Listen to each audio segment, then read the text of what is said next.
So my friend Leah took her daughter to the grocery store. And she turned down the pasta aisle, and her 5-year-old tugged on her jacket and said, "Mom, look, look!" And she looked down the aisle and saw a person with a physical disability. Her daughter then started to ask questions and make comments obnoxiously loud, and everything in her body froze. It took everything in her not to pick up her daughter, put her hand over her mouth, and run out of the store before her daughter said something offensive. I think if we really are honest, we have all had this grocery store moment. And I actually have a lot of experience in this arena. When I was 12, I was in a near-fatal car accident that paralyzed my right arm. So I have actually grown up answering questions about my disability. Different variations of what happened to your arm. So I can relate to the person with a disability in this experience, the curious kid, and the awkward parent. So I have a few tips that I want to share the next time you are in this situation. Tip number 1, set intentions. If you want to connect and you are genuine and you just want to learn about them, in my experience, I think you should just start the conversation. Tip number 2, ask permission to ask the question, and then honor the answer, yes or no. By doing this, you are respecting them and empowering them to choose if they want to enter this space. Tip number 3, don't be weird, okay?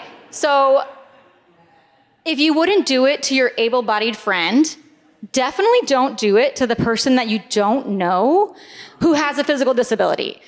I can't tell you how many times people have tried to squish my arm that I have never talked to in my life. So yeah, when my daughter turned 2, she started to realize that our bodies were different. And she would say, "Mommy, clap with me, clap with me." And I would say, "I clap like this," and I pat my leg. And she would kind of get frustrated, like I didn't understand what she was saying. So she would say, "No, Mommy, clap with me." And she would clap her hands, both your hands together. And I would kind of give her that same answer. And she then said, we kind of continued to have this conversation over the course of the next year. And I distinctly remember she turned 3. And I was in the living room and I was occupied doing something. And she was like, "Mommy, clap with me, clap with me." And I turned to her, ready to give my rehearsed answer. And she said, "No, Mommy, clap with me." She had gone up on her tiptoes, reached her hand up high, and she changed the way she clapped to include me. We were born to be curious. But whether it be the stress of life, adulthood, or maybe it's the fear of saying the wrong thing, it's snuffed out our curiosity. But curiosity that is rooted in kindness can be a bridge instead of a barrier. So I want to bring us back to this grocery store moment. So Leah took a deep breath, and she said to her daughter, "It's actually wonderful to be curious, but it's really important to be kind. So why don't you ask this person permission if you can ask them a question?" So her daughter skipped down the aisle, asked permission, and they had a beautiful conversation. And they wrapped it up, they said their goodbyes, and she went out to check out. And as she was checking out, that man walked up to her and handed her daughter a balloon and said, "I want to say to you, thank you so much for teaching your daughter to be kind. This is the first time this week that I have felt seen."